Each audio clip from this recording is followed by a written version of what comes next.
Assalamualaikum warahmatullahi wabarakatuh. Sebelumnya perkenalkan, nama saya Nursan Habibi. Saya dari kelas 1 TRPLA dengan NIM 1062521. Nah, di sini saya akan ngejelasin materi konektivitas.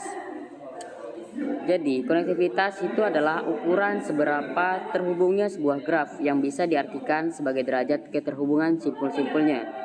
Konektivitas mengukur kekuatan hubungan antar titik dalam sebuah graf. Semakin banyak cara untuk pergi dari satu titik ke titik lain, maka semakin kuat konektivitasnya. Jenis-jenis konektivitas. Yang pertama ada graf terhubung tak berarah. Yang kedua ada graf terhubung kuat berarah. Dan yang ketiga ada graf terhubung lemah berarah. A. Graf terhubung tak berarah.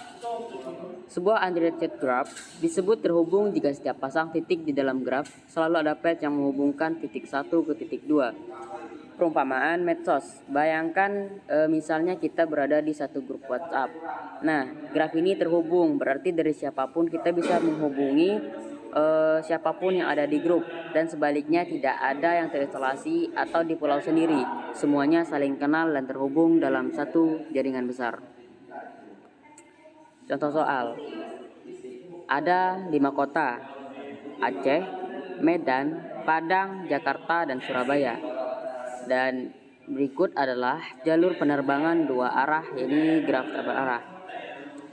Pertama ada Aceh Medan AM, Medan Padang MP, Padang Jakarta PJ, Jakarta Surabaya JS, Aceh Surabaya AS. Pertanyaannya, apakah semua kota ini terhubung satu sama lain? Artinya, apakah dari kota mana? Jelaskan. Nah, jawabannya ya. Graf ini terhubung meskipun tidak semua kota memiliki penerbangan langsung. Bukan jalur dari setiap kota. Misalnya dari Aceh ke Medan, Padang, Jakarta, dan Surabaya. Dari Medan ke Aceh, Padang, Jakarta, Surabaya, atau Surabaya. Begitu seterusnya untuk semua kota. Tidak ada kota yang terisolasi, semua bisa saling mengunjungi. B. Graf terhubung kuat berarah.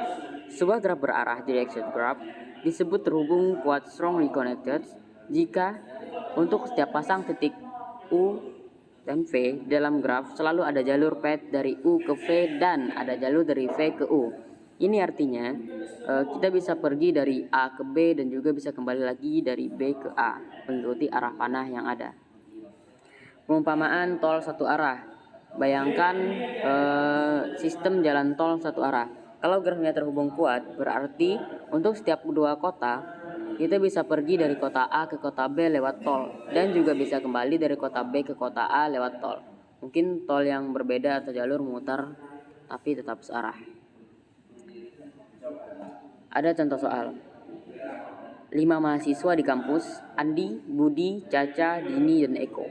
Mereka memiliki jaringan bantuan tugas, tapi bantuan ini bersifat satu arah. Artinya, jika Andi bisa minta bantuan ke Budi, belum tentu Budi bisa minta bantuan ke Andi.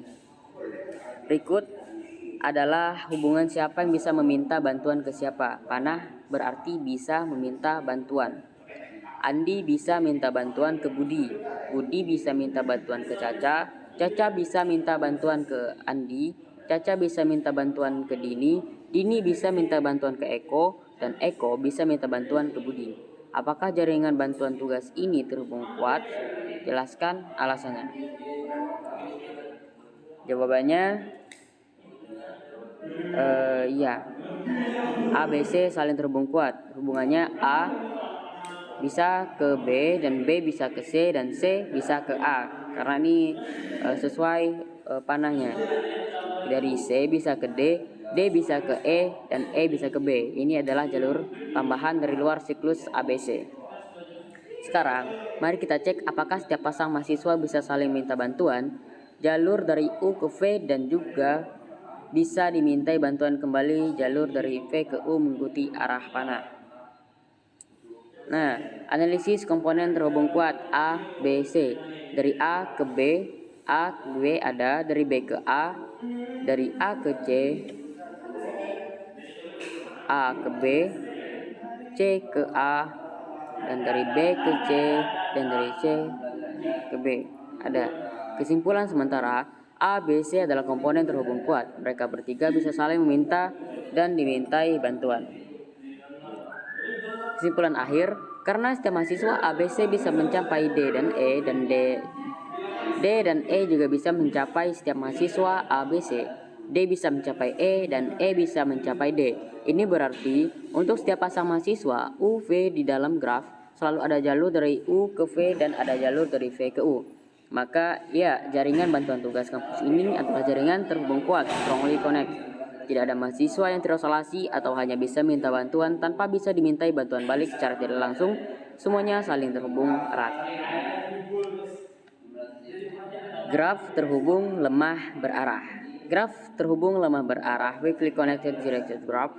Sebuah graf berarah directed graph disebut terhubung lemah jika graf tanpa arah yang dihasilkan dengan mengabaikan arah panah, mengubah semua panah menjadi garis dua arah adalah terhubung. Jadi, kalau arah panah diabaikan, semua titik bisa saling mencapai. Contoh soal, pengiriman barang dilakukan menggunakan rute satu arah. Rute yang sudah tersedia adalah truk dari A mengirim ke B, truk dari C mengirim ke B, truk dari C mengirim ke D. Apakah graf tersebut weakly connected, terhubung lemah? Jelaskan. Jawabannya iya, karena tidak semua kota dapat dijangkau mengikuti arah panah. Misalnya, dari B tidak ada truk yang keluar ke kota lain, dari D tidak ada jalur kembali ke kota A, B, atau C. Jika arah panah diabaikan, dianggap tidak berarah, rute menjadi A, B, C, B, C, D.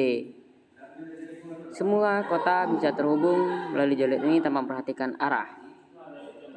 Jika panah diabaikan, A ke B, B ke A, C ke B, B ke C, C ke D, dan D ke C.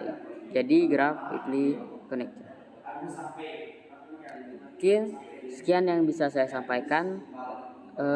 Saya Nulisan Habibi pamit undur diri. Assalamualaikum warahmatullahi wabarakatuh.